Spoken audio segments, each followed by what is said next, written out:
All right, part two.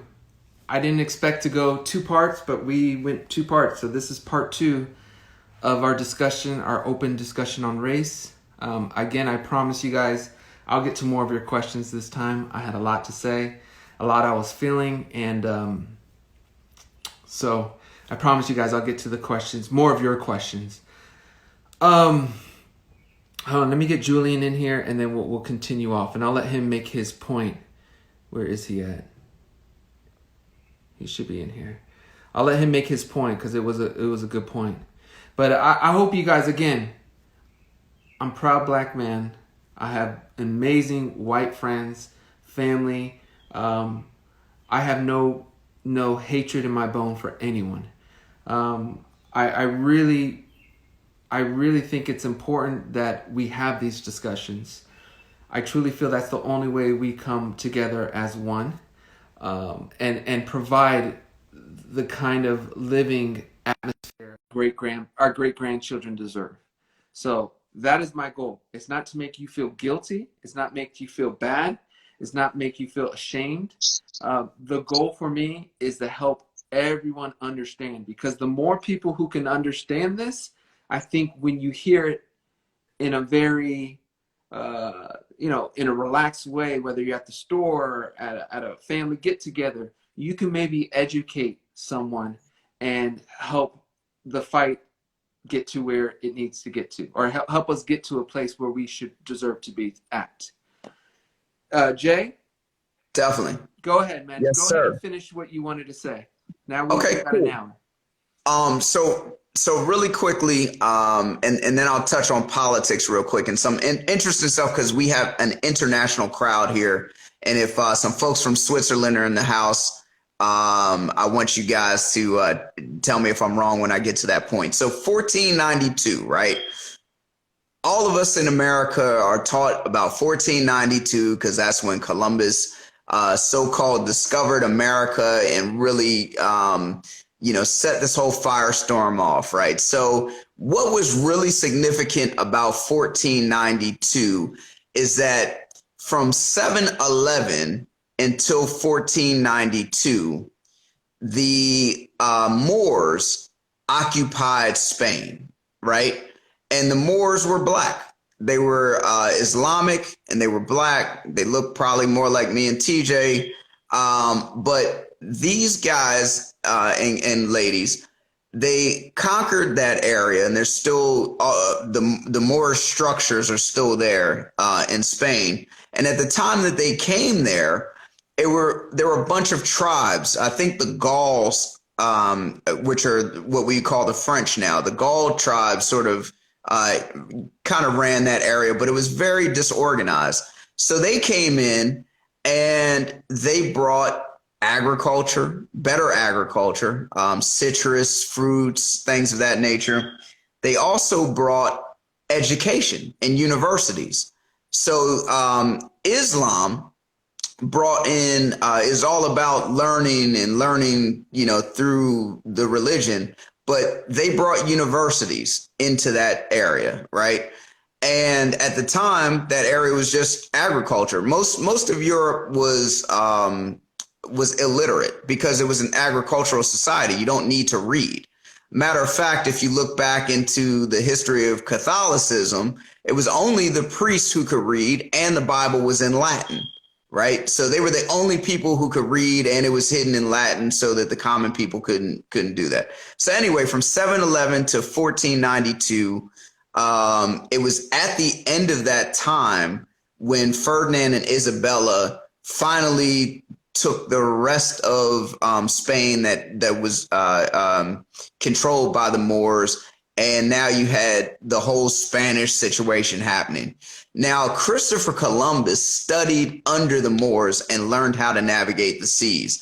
Up until that time, English sailors only hugged the shore of the coast. They did not venture out into the ocean.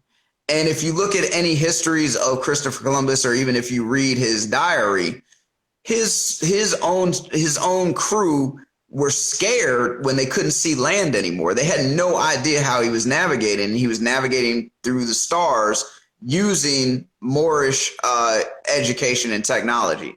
So none of that is ever explained. Everything, as far as we know in world history, starts in 1492, or at least, what we want to know. But we don't know how he even got to that point and came over here. And when he came over here, he met all sorts of people. There were Indians. There were already Africans here because they had been coming over across from the shores. And so I just wanted to point that 1492 thing out there because it just shows how there's two sides of the coin, and one side is shown, but the other side isn't. And obviously it was just a land grab. They used that technology to sail to new lands and claim them for the various crowns. So one thing I want to add is I saw someone post, I'm going to guess it was a younger person. They said, I just wish it was 2019. Like, again, like the normalcy, and this is just a tough year. But, outside of COVID, that's a whole nother thing. But I'm happy we're having these discussions, and I don't see this as a lost year. Yeah, it's been a tough year, but sometimes you got to have these tough moments to move forward.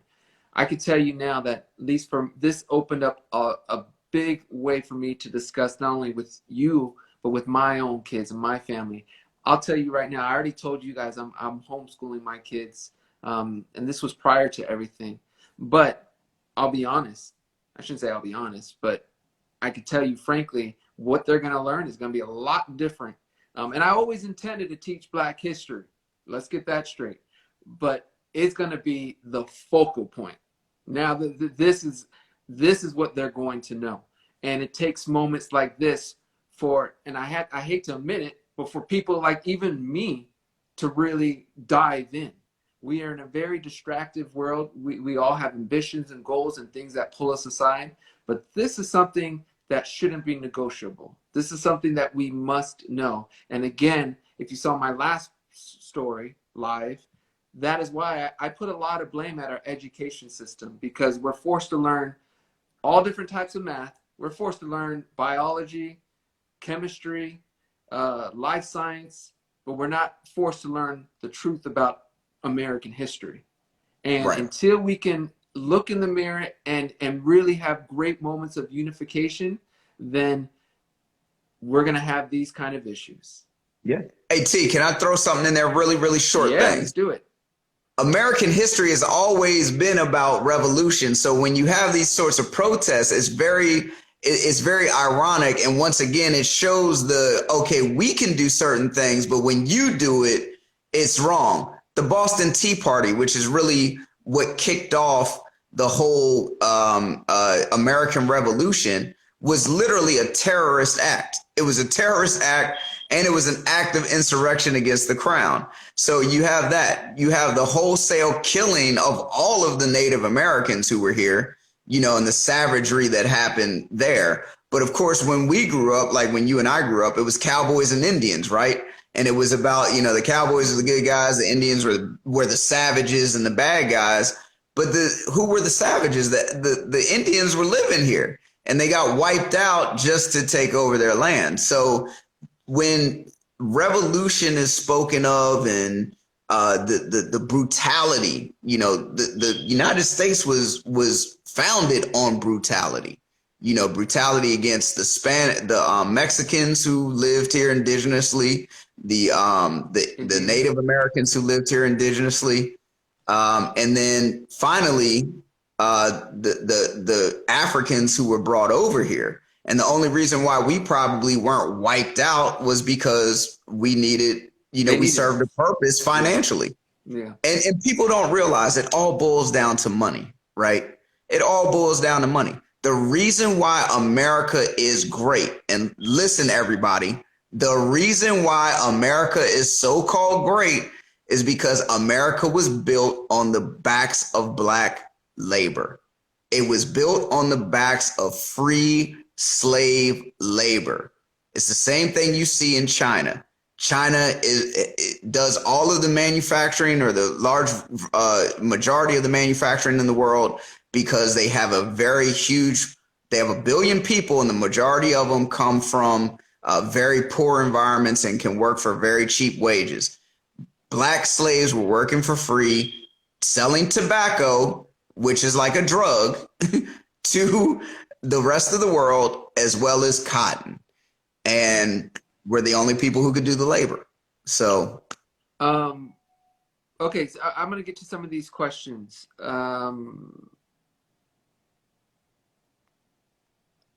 We kind of answered this, but Shauna Brooks, Shauna Brooks, I think is what it is, wants to know, Ian Shauna Brooks, maybe.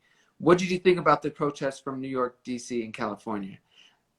This is what I feel. Again, I don't trust the media. I just don't. I don't. I'm sorry. I trust what I see, but I don't like the generalization that happens. What I will say this, we must have protests. Protest is crucial for advancement.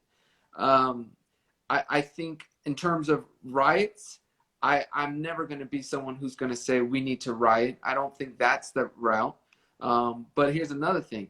It wasn't blacks who were, I'm sure there were some blacks who were unruly, but from what I'm hearing and seeing from not just one source, but from all sources, it's Antifa, if I'm saying that right. But it's not blacks.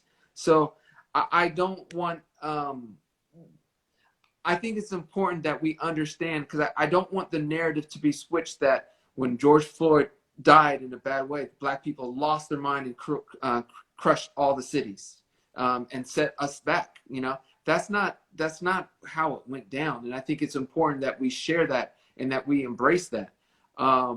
Again, I'm not trying to make anyone feel bad. I'm not trying to make you feel ashamed of the color of your skin. I'm just here telling you the facts. And again, I will never be anti-protest. We have to protest to get our voice heard. And I'm not just saying us as a black person. I'm saying any minority. That's the only way you could do it. You know, otherwise the majority thinks everything's just great. exactly. Anything you want to say real quick about protests? Yeah. When I was younger, when I was in college, same age as a lot of the folks that are out there right now, and I can speak to the anger and the destruction and stuff like that. It was during the Rodney King trial.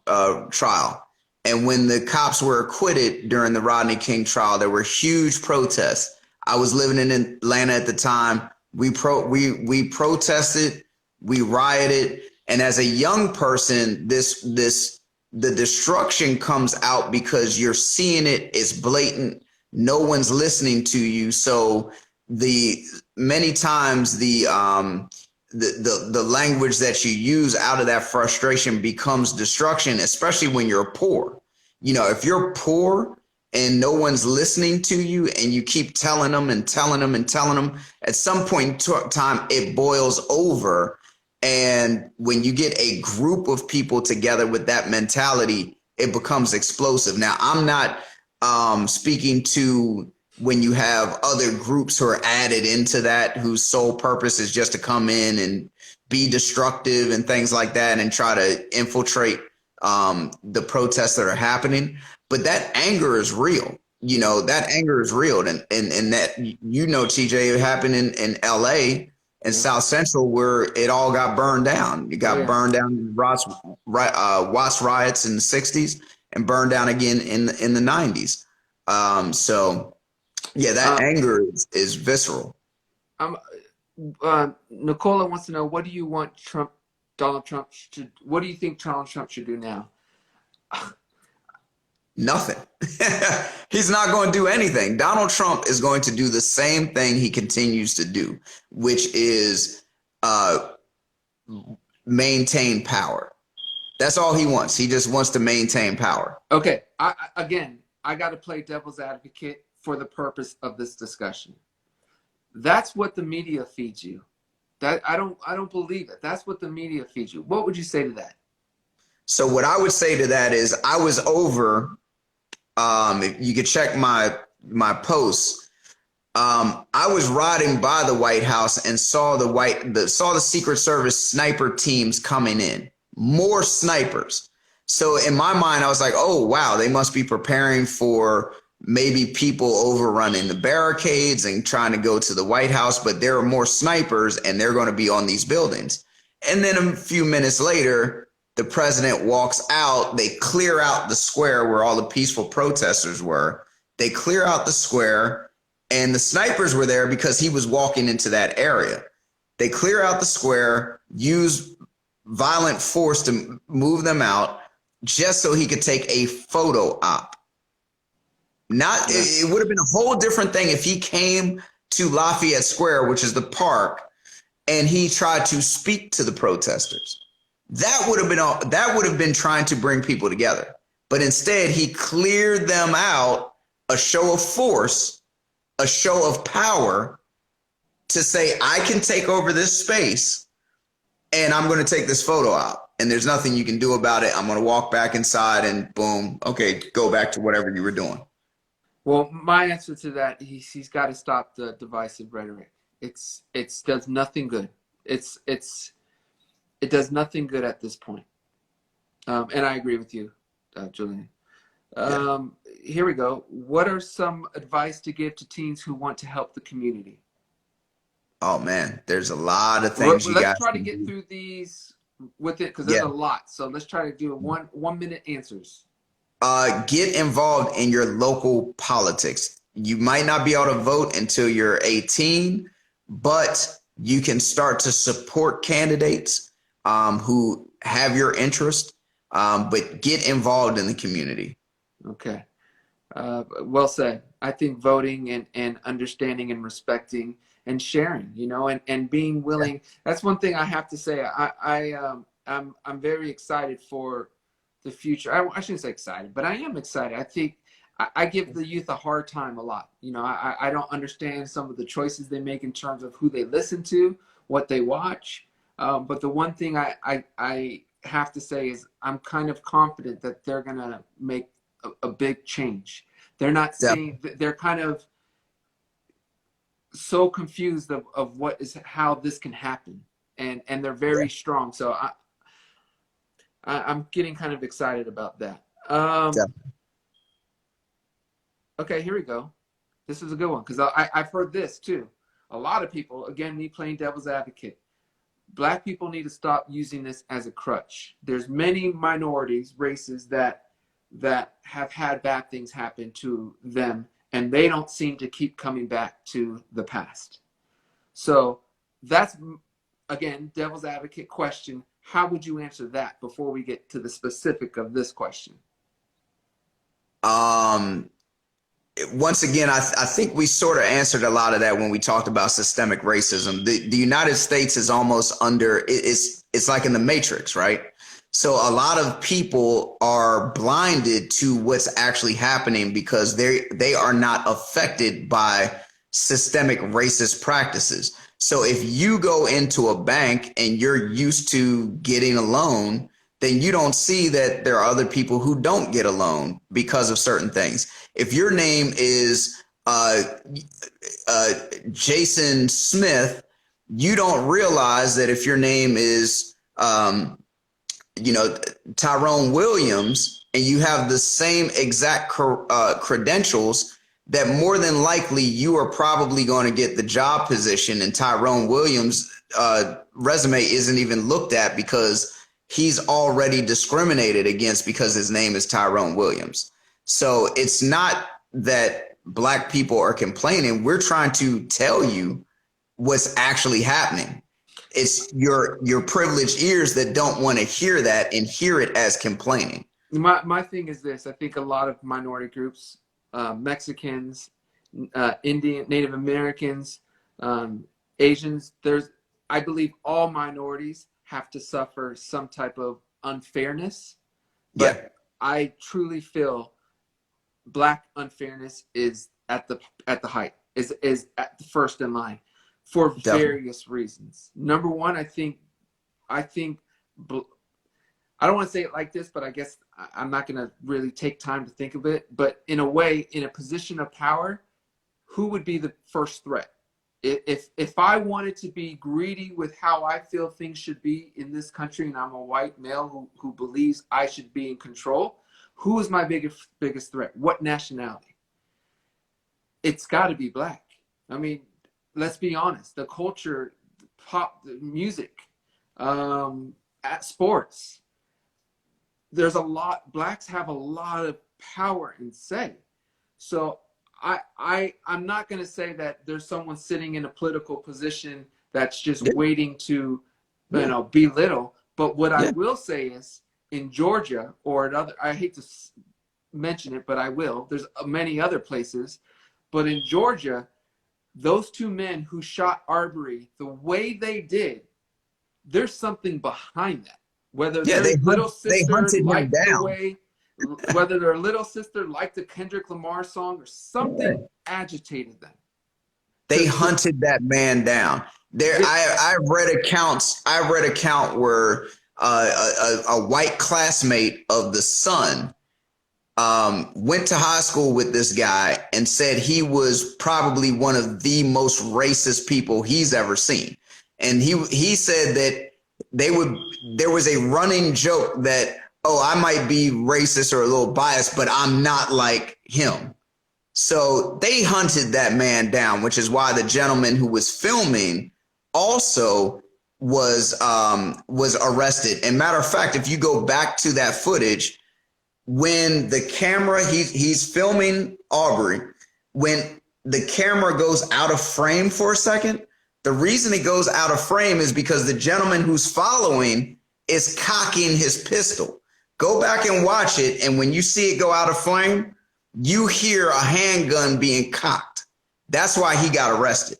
So, it's crazy out here. I just feel that's important to say, because I've heard a lot of people, and again, this is the narrative. This is the muting that goes on that is very difficult to deal with. This is all lives matter.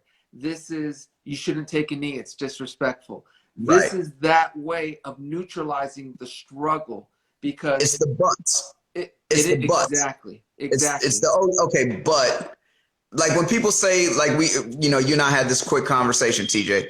When people say all lives matter, okay, if someone says save the whales, does that mean screw all the other fish in the sea? No one ever says save the whales and somebody else raises their hand and say, oh, well, what about the dolphins and the tuna and all? No one does that. It's only when we talk about blacks that there is a nerve that's set off. So, and again, and I want to keep saying this because I have to show a lot of respect to anybody who's in here who is white, who's trying to understand.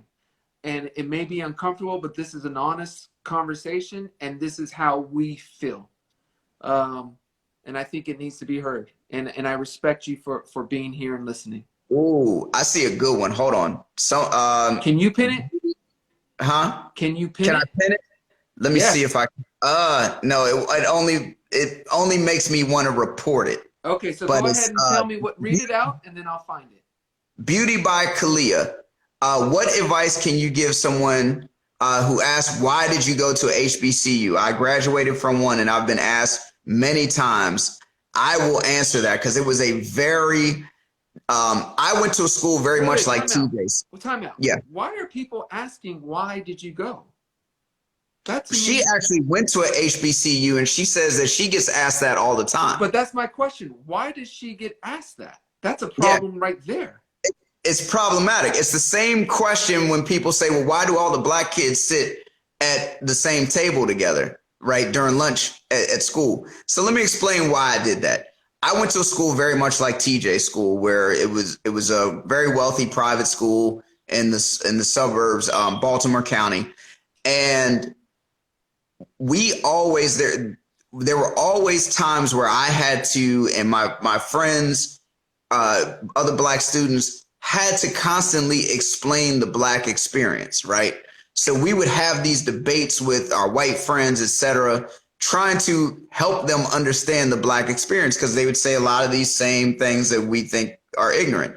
So by the time I wanted to go to college, I didn't want to have to waste time with that.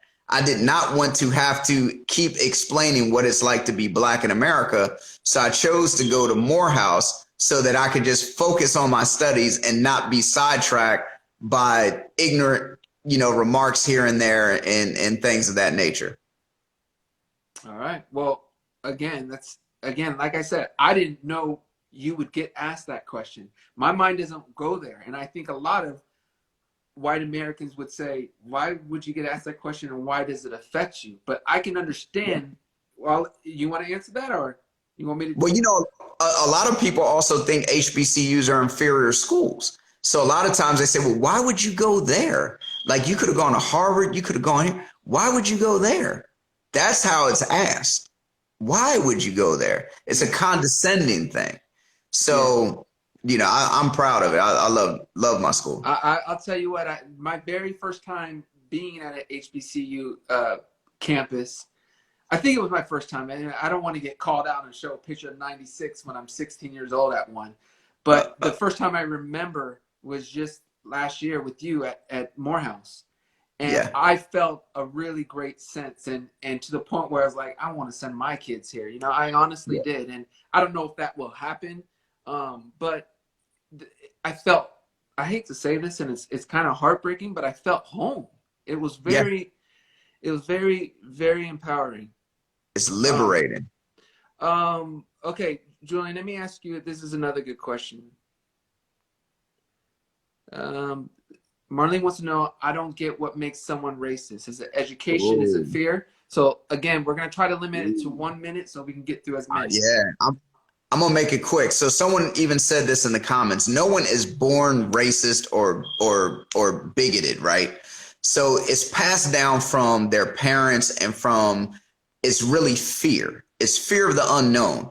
If you do not have any black friends or friends of other races and you don't know them, then you have this implicit bias that's been taught to you, right? And you're afraid of them. And this is what happens actually in a lot of cases of police brutality. They don't understand the people that they're coming into contact with and they're scared of them. And that's why they pull a gun on them first and have such a brutal response to these people that they're coming into contact with. So for example, if you move and build a house in the woods, right? And you see a grizzly bear come by your house, you grab your gun and you shoot the bear. You're like, oh my God, I'm fearful of the bear, but you don't take into account that you moved into the woods. And that's where the bear lives, right? The bear is not a scary creature. It's just that you are not familiar with that, that interaction. So people just have to, it's fear. It's all fear. I love this question. Xmas61 asked, if you could sit down with the president, what would you say to him? Nothing off limits. I've met the president before, but go ahead, TJ. Go ahead and do your thing. I'll keep it quick because I want to get through all these questions. What I would say, first of all, you go. I've met him before, and he is plain and simple acting. That's what I keep hearing. This guy was a New York Democrat. Jared Kushner, huge Democratic supporter. His daughter, huge Democratic supporter. This guy is night and day from who he was because he understood in order to win the presidency, I have to play the people. Donald Trump has always been playing the media forever to sway different things. You know what I don't understand is, and again, first of all, let me answer this question. If I could sit down with the president, what would you say to him? Nothing off limits. I would ask him to please think before he speaks, think before he tweets, to let him know there's people who have been wronged, whether it's directly because of him or not. There's people that have been wronged in our lives, and you have to be sensitive to that. And I'm not going to go here and say, when you said looters and shooters, it was taken from the 60s from a racist. I'm not going to even go down on the route because there's a countless examples of him seeming like he's borrowing from very racist places that we are aware of, that many people aren't.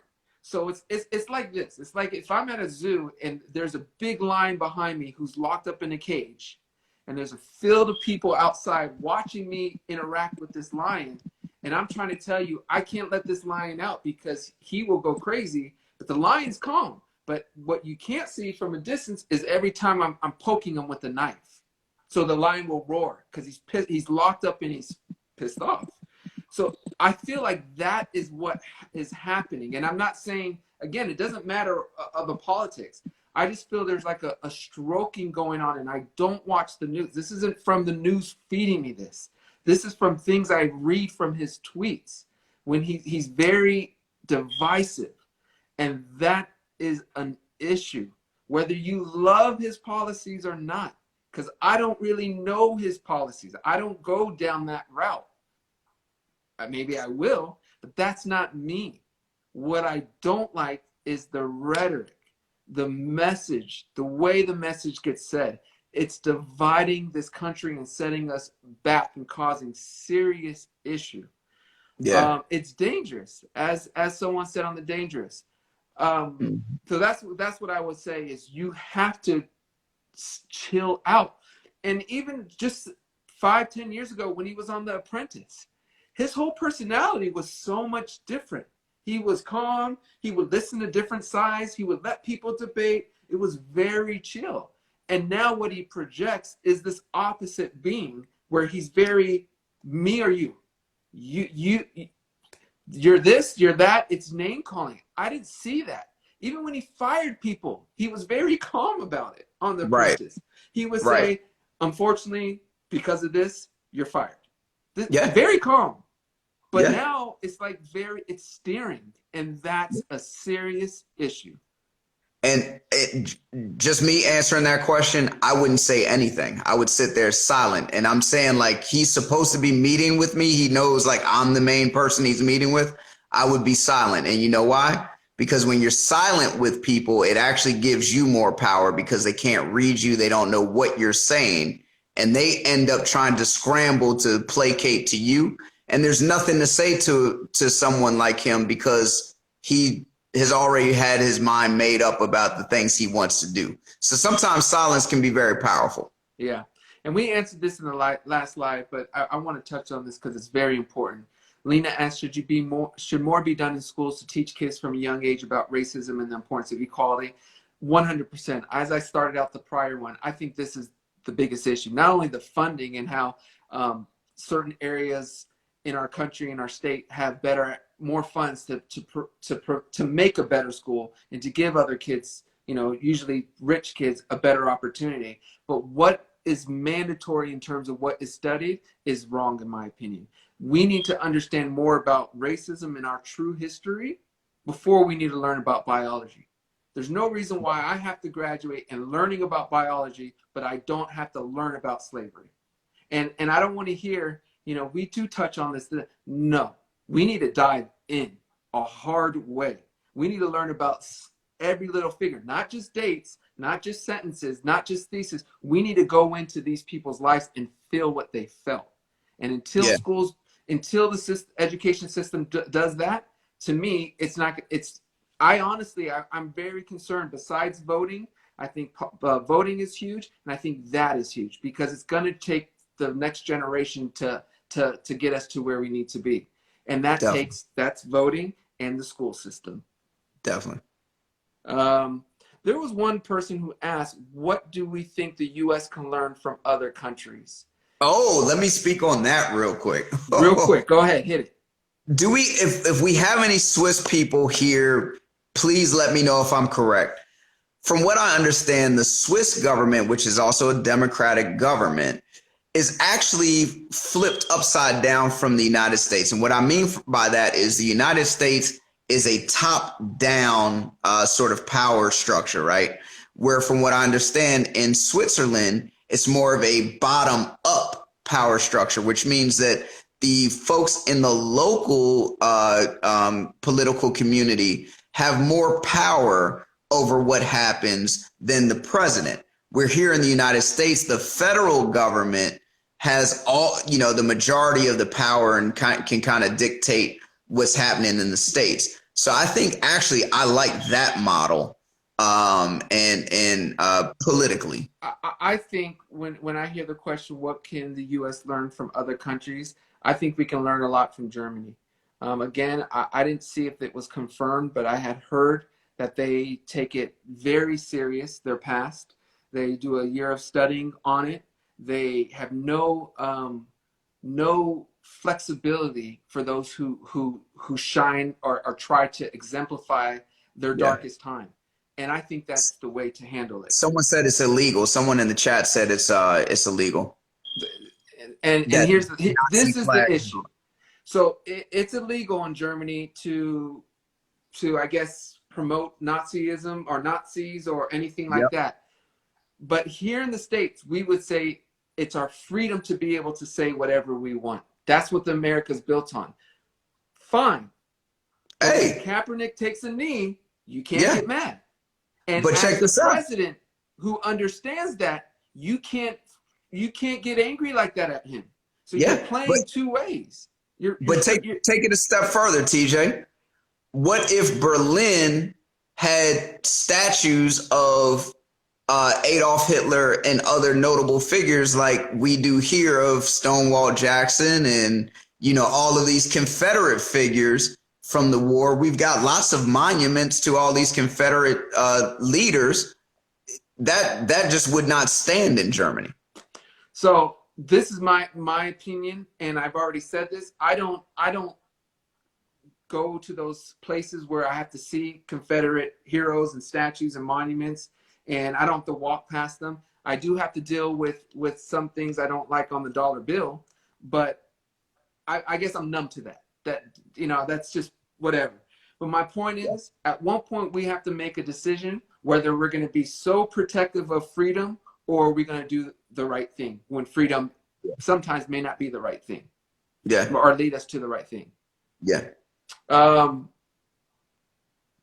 And a lot of times, while you're pulling up the next one, a lot of times people think Black people are so sensitive about stuff. If you heard everything that we could pick at, then you would really think that we were sensitive. We only bring up a few topics. and we don't bring up everything. I'm happy you mentioned this because editing the video I did, the 400 years with Omar, was incredibly difficult. I had to show Black Wall Street through one picture, that whole time period. Otherwise, I would have had to taken out other important pictures and other important moments. I'm not going to cut out when MLK is shot or when Arbery is shot or when Eric Garner is saying I can't breathe. I don't know what to cut out. I could have made that video 10 minutes long and equally as effective. Yep. I honestly could have. There's still pictures that I have that were pulled that I felt like I should have gotten this one in. People where a man is looking at a sign saying hiring now, white only. That's a powerful picture that I didn't get to include in here. There's a picture where there's a bunch of people, Black people, holding signs, let me vote, let me vote. This isn't even that long ago. Right. And there's a white cop standing there like kind of mocking it in a way. I could have went so many different directions. So for sure. To me, it can't be uncovered. It can't be unpacked in a month. It has to take a full year when you're at a level to comprehend and have serious conversations. Yes. It should be mandatory in high school. It definitely should be. And by the way, to all the people who say, oh, that was then and it's not now, what do you think all this voter suppression stuff is about? Every time there's an election, the Republicans they don't want people to do mail-in voting. They want people to show an ID when they vote. They create all of these things to as obstacles for minorities to vote because they know the numbers are there that minorities could run them out of office. And again, I'm not a political person, so I can't add too much about it. But the fact that voting isn't a national holiday when everyone is off to go vote is an issue. Because most minorities, at least Black minorities, are working paycheck to paycheck. They can't afford to take a day off. While many whites who may be in a position to ask off or get off or whatever, to not even show up that day. That is a serious issue. So the voices of all aren't being heard. We can make a holiday for that. We could change one of those holidays that we get around the clock calendar to take a day off. We can change one for voting. It's the most Columbus Day. important day of the next 2 to 4 years. We can get rid of Columbus Day and make that the voting Voting day. holiday. I just and when those things don't happen, to me it speaks very loudly. It's majority people who aren't taking this serious enough to make sure it's really an open forum for everyone to speak and to make their voice heard. Yeah. Yes, sir. Okay, and I had a text up of Roots, and I will say this, that I saw Roots for the first time a couple of years ago, and I strongly recommend everyone to watch it. I've seen a lot of people talk about how it's changed their life. Frances always tells me how that changed her life. I'm not going to put her on blast and tell her exactly what she said, but she did say it changed her life, and I watched it and it changed my life. Yeah. So at the very least, start with the series Roots, and just try to understand. I would never ask you to think the way I think, but if you don't, if it's important to you to be together forward, then try to understand how we think. And let me touch on that. Go ahead, man. Go ahead. You have to listen to the minority. You have to listen to the minority. It's only the right thing to do to be in a position of majority. It's like you can't run a great company if you're the only one you're going to listen to. No, you have a whole team of people you listen to. And that's what makes great companies great. You listen. For sure. A basketball team has a coaching staff that he listens to.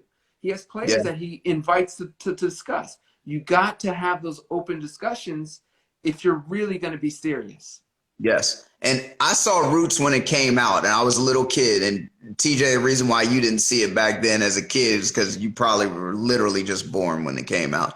So one thing about that too, and also about education, the American education system only teaches us anything about Black people. The only thing we learn is slavery, which has got to be the most demeaning thing as a young Black kid sitting in a classroom. And the only thing you see every time it came time to be taught about slavery, I hated history. I hated history. And you have to imagine, especially if you're a Black kid that goes to a predominantly white school, at some point in time, some little smart ass kid is going to turn around and think it's funny, and they're going to say, ha ha, my grandfather owned your grandfather. And they think it's a joke. And that's the kind of stuff, because when we learn those things, and it's such an embarrassing thing to have to go through in a history class as a young defenseless kid, like you're fourth grade, third grade, whatever it is. It's such a demeaning thing that it has to be deliberate. It just really has to be deliberate. So this is a question from Je suis magnifique. It sounds very French. But I'm going to assume it's an American. Maybe not. Maybe it's French. What do the younger gen of Jacksons know about what we as Blacks have endured regarding racism? And I'm happy you asked this question. I don't take offense to it. This is why I'm putting it up. I grew up, like I said, in a predominantly white neighborhood. I didn't have to worry about my lights getting cut off. I didn't have to worry about my next meal. But that doesn't mean I didn't experience racism. Maybe not to the level you have, but I have experienced it. I've experienced it going to the market. I've experienced it, and maybe not as much as you, but I still have experienced it. I can change maybe, where I'll be, what city I live in, sure, but I can't change my color, and I don't want to change my color of my skin. And therefore, that makes me just as much Black as you. Now, on top of that, which I always try to take the high road in, my career was affected in very racist ways. I'm not trying to complain. I don't want to complain. But when I go to radio stations here, if I want to have the #1 song in the world, I got to go through a certain way. I got to go through a certain channel. I can't just all of a sudden wake up and have the biggest stations in the city play me. That's not, they want to see you go through they want to see you get proven in one realm first before they play your music. To be Urban clear, radio. you got to go through urban radio. I can make the most pop song, but because if it's not number one in urban, it ain't getting played on pop. That's not what everyone else has to deal with. So I do endure it. I do suffer it. Maybe not the same way that most do, but don't think I don't experience it. And to add on to that, TJ, a white artist could then cover your song and go directly to pop radio, where you and are take my relegated song. over here. And I will share this, you guys, and I go back and forth with this, but I'm going to share it. You know, let's be honest. The Jackson 5 were huge. Their first 4 songs went number 1 on the pop charts. They were huge. Next thing you know, there are 5 black brothers, right? What happened after that? 5 white brothers became big. The Osmonds. The Osmonds. I'm nothing against the Osmonds. From everything I know, they are beautiful, loving people. But let's be honest. Without the Jackson 5, there would be no Osmonds. Wouldn't be Let's Osmonds. be honest. And I'm going to bring it back because this is where I want to go. And this is where I say my family taught me more than anything. I remember when 3 brothers were coming out. We are excited. We are coming out. I remember seeing my uncle stare into nothing. And I asked him, what are you thinking about? What are you thinking about? He would say, you guys are going to be more successful outside of your own country. And I can't believe that. It's like it hurt him. He was right. He said, and on top of that, there's going to be a group of 3 brothers that are going to dominate the charts. Do you guys want to guess who that group is? Hanson. Right after us. Yep. 3 brothers. And I'm not trying to hate on anyone. I'm just trying to let you know how this system can work. And again, no sympathy here. Don't feel bad for me. Many more of my people have it 100 times worse than I do. So I don't want sympathy. I just want you guys to understand it's not just ending when you get to a certain point. I do wish other celebrities of black people would do more, would reach back further. I do wish that. But maybe this will change that. Maybe this is what had to happen. And I'll never say the passing of George Floyd was a good thing, but it's really helped a lot of this come out and get mentioned in the front, and hopefully we can go forward. You know? Yeah. So and go ahead. No, you go ahead, Jay. So there was a couple brothers got smart, like Maurice Starr, and when he when New Edition got hot, he knew that there was going to be a white version of New Edition that would come out, but he controlled the narrative and he created New Kids on the Block. So he, black man created New Kids on the Block, became massively, larger than New Edition at the time, and even spawned the Backstreet Boys and all those guys, and folks who were down with Maurice Starr ended up with NSYNC and some of those groups. But yeah, man, it's so blatant how it happens. Jay, you see any other questions? Actually, someone in the comments, and I actually answered it, have brought up how a lot of parts of of Black history and the critical contributions Blacks have made are not even covered. So, for instance, Alexander Graham Bell. Not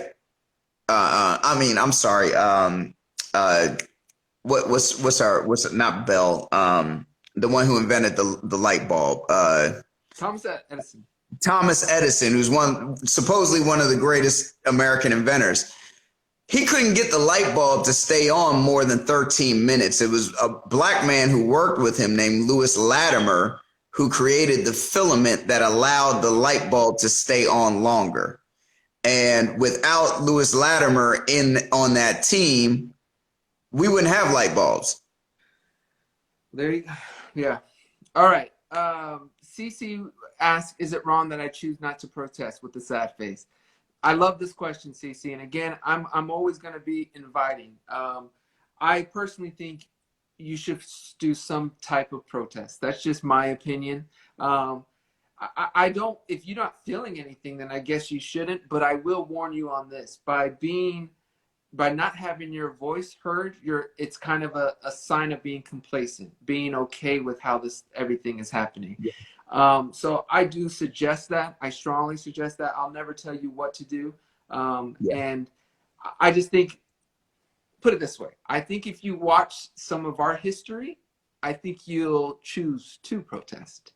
So the answer to that question is no, it's not wrong, but you need to listen and see other people's history to, and I think that, look, that's what, like I said, it wasn't George Floyd's passing that got me here. I cannot promote. I pushed back my video that was supposed to come out the end of last week because I'm not, wait, what day are we on? Thursday. It was supposed to come out today. Yeah. I can't promote anything. I can't talk about anything else. This is dominating my mind. And it took me, again, it wasn't the George Floyd, that exact incident. It was me diving into the history, me learning, me seeing everything coupled with what is going on. That sparked where I'm at now. And I honestly don't feel I'm going to get to the point where I want to promote anything for another week or two. I'm going to slowly get to that point. But right now, this is important to me because I saw it. I spent 2 days researching. I called you many times. I called my father many times. I called other men who've been asking them questions. I went online. I watched YouTube video after YouTube. I looked up pictures. I tried to read both sides. Definitely. It's disheartening. And when you've experienced that, that's what propelled me here.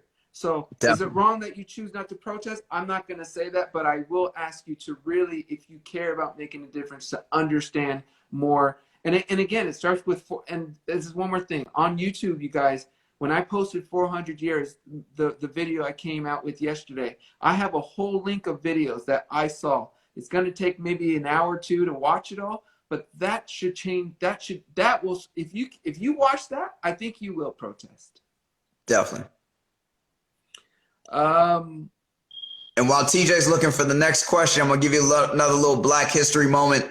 Dr. Charles Drew, who created blood transfusions, the irony and craziness about the Black experience in the U.S., Dr. Charles Drew was in a car accident, was bleeding out, needed a blood transfusion, which he invented the process of how you transfuse blood. He was denied admission to a hospital because he was Black and died because he could not get a blood transfusion. Okay, I saw a question about asking, do I think that the police officers, that's Groovy wants to know, do I think there's a problem? Let's keep this short. Do I think there's a problem with police officers themselves or the laws that they enforce? It's the culture. It's all right. Let me back up. It's not even the culture. It's what has been perpetuated by the government. The government, and when Richard Nixon was in office, placed an emphasis on policing because Richard Nixon did not like what was happening with the hippie movement and the Black Power movement. So he wanted to squash that, which is where the war on drugs came into play. From that point on, we've had mass incarceration. We've had the militarization of the police force. So it's really that the police have been empowered to basically do whatever they want to do. So if you have people in those jobs who are not the most balanced and don't know how to de-escalate, which is what they are supposed to do, then you end up with a mob mentality from the police force where they feel that they're above the law and can do whatever they want to. And it's also supported by a judicial ruling. So let me just say this really quick, TJ. with the Rodney King trial, right? And this also goes to systemic racism. With the Rodney King trial, that trial should have happened in South Central LA. The prosecutors argued, the defense attorneys argued that they would not get a fair trial because the piers, the place where it happened, would be majority black. So they asked for a change of venue, and it was granted, and it was moved to a white suburb where the police force, the majority of the people on the police force lived. And that is totally unjust and fair. And those cops were acquitted, and that's why you had riots from there. Real quick, why the racist people have the violence in them hearts? I think, like I said, I think a lot of our country is it's okay to be isolated from other nationalities, and I think there's no true desire to learn and sympathize with everyone else.